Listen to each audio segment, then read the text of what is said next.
এই যে গাছটা দেখছেন এটা হলো একটা স্পাইডার প্ল্যান্ট। অনেকের বাড়িতেই হয়তো এটা আছে, যারা জানেন না তাদেরকে বললাম।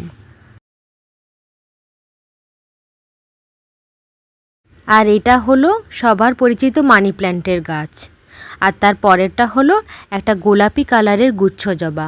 এটার আমি ডাল কাটিং করে লাগিয়েছি। যখন বাড়ি ছেড়ে কিছুদিন বাইরে যাওয়ার থাকে তখন একটা বড় চিন্তা মাথায় আসে আমার, এই গাছগুলো কিভাবে জল পাবে।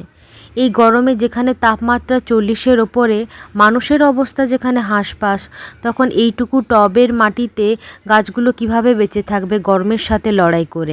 অনেকেই হয়তো দেখে ভাবছেন গাছের গোড়ায় জলের বোতলগুলো ওইভাবে উল্টানো কেন। এটাই একটা পদ্ধতি বের করেছি অন্ততপক্ষে কিছুটা বাঁচানো যাতে যায়, সেটাই আপনাদের সাথে শেয়ার করব। তার আগে আমার বারান্দা বাগানের একটা ট্যুর করাই। মাস দুয়েক আগে বাবা কতগুলো লঙ্কা চারা কিনে এনেছিল।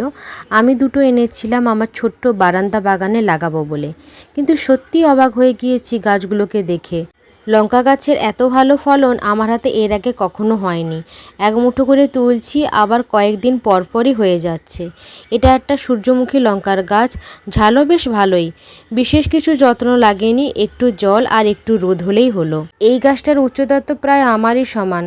প্রথমে ওই জানালাতে রাখতাম, তারপর এত বড় হয়ে যাওয়ার জন্য নিচে নামিয়ে দিয়েছি। এরপরে গাছটা হলো একটা জেড প্ল্যান্টের গাছ।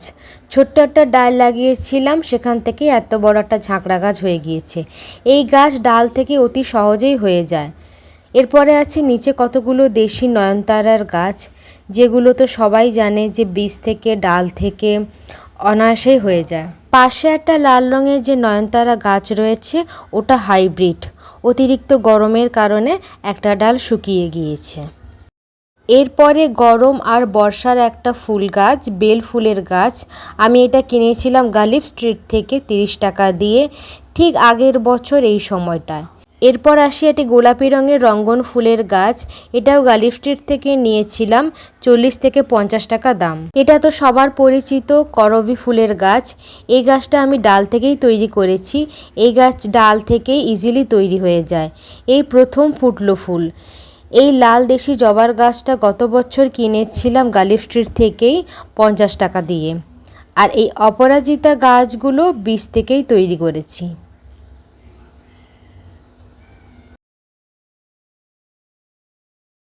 এবারে আসি যেটা বলেছিলাম বলবো বলে, যে গাছের গোড়ায় জলের বোতলগুলো কেন রেখেছি। বাড়িতে যখন কিছুদিন থাকি না তখন এই পদ্ধতিটা অবলম্বন করি। তার জন্য নিয়ে নিলাম কিছু ফেলে দেওয়া কোল্ড ড্রিঙ্কস আর জলের বোতল। বাড়িতে এই ধরনের কোল্ড ড্রিঙ্কস আর জল খাওয়ার পর বোতলগুলো ফেলে না দিয়ে রেখে দিই, ঠিক এই কাজে লাগাবো বলে। বোতলগুলোতে জল ভর্তি করে নিয়েছি। এরপর একটা সুতির কাপড়ের টুকরো দিয়ে মুখটা ভালো করে বন্ধ করে দিলাম। তারপর বোতলগুলো গাছের গোড়ায় উল্টে দিলাম। এতে করে এই বোতলের জলগুলো কাপড়ের টুকরোর মাধ্যমে এক ড্রপ করে মাটিতে যাবে।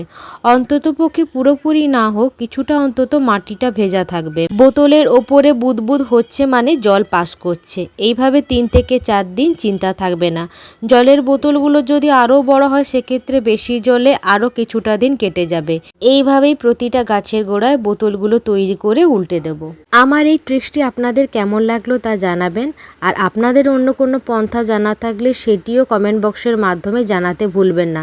অবশ্যই সেটা চেষ্টা করে দেখব।